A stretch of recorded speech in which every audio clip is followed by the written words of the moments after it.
Fala pessoal, nesse vídeo a gente vai usar as técnicas que a gente aprendeu nas videoaulas para resolver os problemas dessa AP2 de cálculo fundamental. Então vamos lá.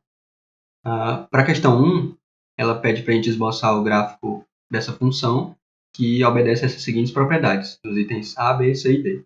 Eu tentei esboçar o gráfico pelo GeoGebra, mas acredito que no papel fique bem mais bonito. Vamos lá. A primeira coisa que a gente tem que fazer é marcar no gráfico onde a gente tem certeza que a função vai passar. Nesse item B, ele dá os pares ordenados por onde a função vai passar, que seria menos 2, 0, 0, 0, menos 1, menos 1, 2, 2 e 1 e 1. Eu marquei esses pontos em azul aí no gráfico. Já vamos analisar agora o crescimento, que é dado, a análise do crescimento, que é dado por esse item C, e a análise da concavidade, que é dado pelo item D.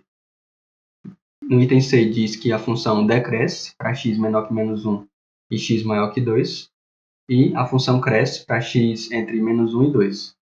Já no item D, ele diz que a concavidade da função é negativa para x menor que menos 2 e x entre 1 e 3, e a concavidade da função é positiva para x entre menos 2 e 1 e x maior que 3. Aí vamos observar o que acontece entre os pontos marcados. De menos 2 a menos 1, a gente viu que a concavidade é positiva e a função decresce.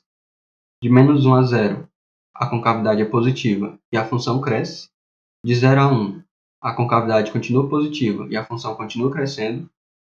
Entre 1 e 2, a concavidade é negativa e a função continua crescendo.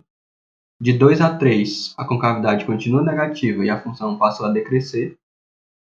Para x maior que 3, a concavidade da função se torna positiva.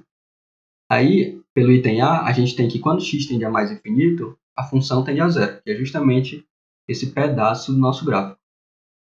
Agora, para completar, a gente tem que ver o que acontece para x menor que menos 2. Como a gente viu no item D, a concavidade da função é negativa para valores de x menor que menos 2. E pelo item A, quando x tende a menos infinito, a nossa função tende a 1, que é justamente esse pedaço da função. A questão 2 é uma questão parecida, também é esboço de gráfico, mas ele deu a função, deu a expressão da função. Observem que dessa forma que a função é expressa, a gente consegue as raízes diretamente, vão ser menos 2, 1 e 2, como está pontuado nesse item 1. Se a gente tem a expressão da função, a gente consegue a derivada, que vai dar 3x² menos 2x menos 4. Isso é uma equação de uma parábola, que tem raízes aproximadamente menos 0,8 e 1,5. Aí, se vocês lembrarem do ensino médio, para valores de x entre as raízes, o valor da nossa parábola, da nossa função, é negativo. E para valores de x menores que menos 0,8 e maiores que 1,5, o valor da nossa função derivada, da nossa expressão da derivada, vai ser positivo.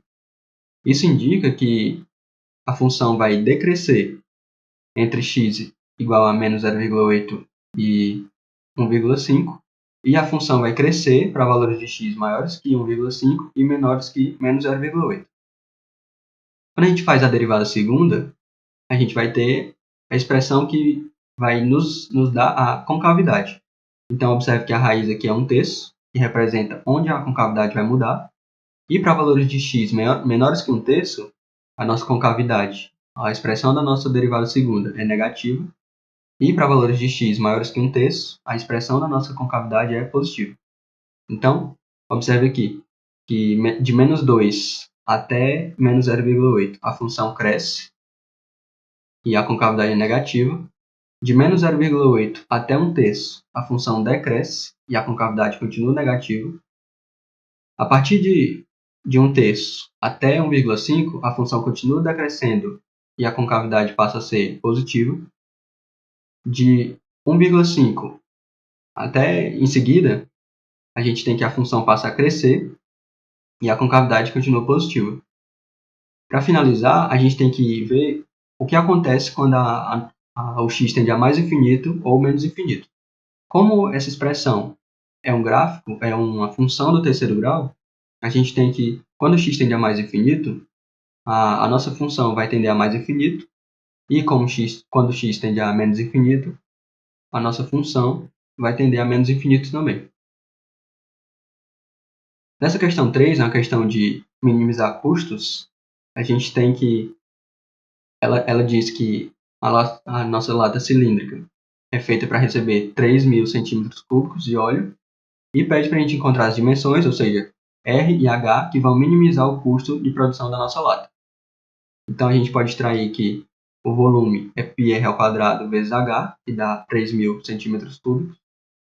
A expressão da nossa área superficial, se vocês lembrarem, é 2 vezes a área da base mais a área lateral, que é dado por essa expressão.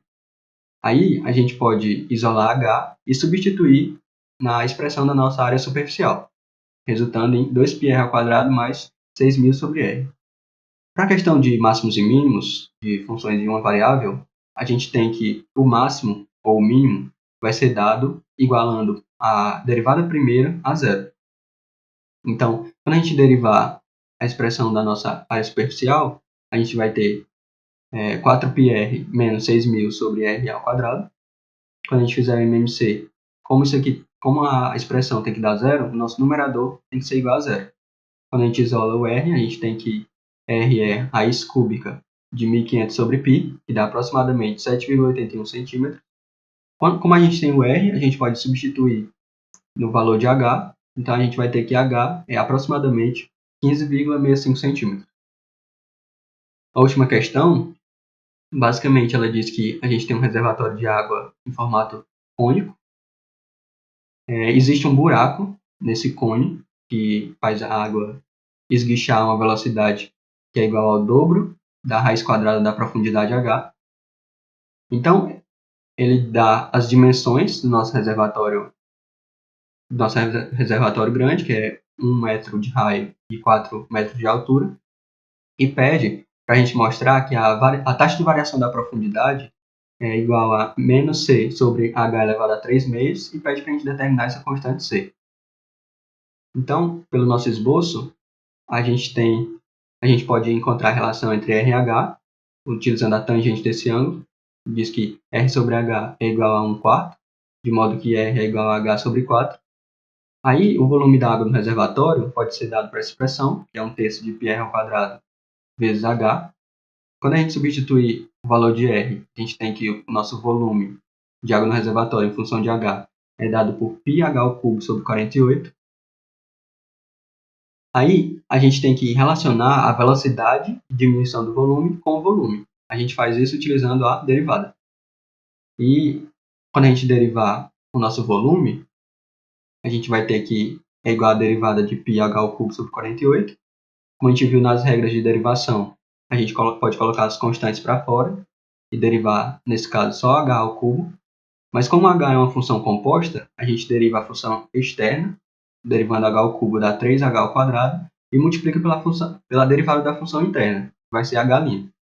Isso vai ter que ser igual à velocidade de diminuição. Mas perceba que, como a derivada à esquerda, ou seja, essa derivada de volume vai ser um valor negativo, a gente tem que colocar esse menos como fator de correção para que os cálculos deem certo. Bom, a gente tem que a derivada do nosso volume em função do tempo é menos 2 raiz de h. Quando a gente isolar o nosso h', que é o dH sobre dt, a gente vai chegar na expressão menos 32 sobre π, que multiplica 1 sobre h elevado a 3 meios. Então, a gente conseguiu demonstrar que a questão pedia e encontrou a constante c, que vale 32 sobre π. Valeu, galera. Até o próximo vídeo.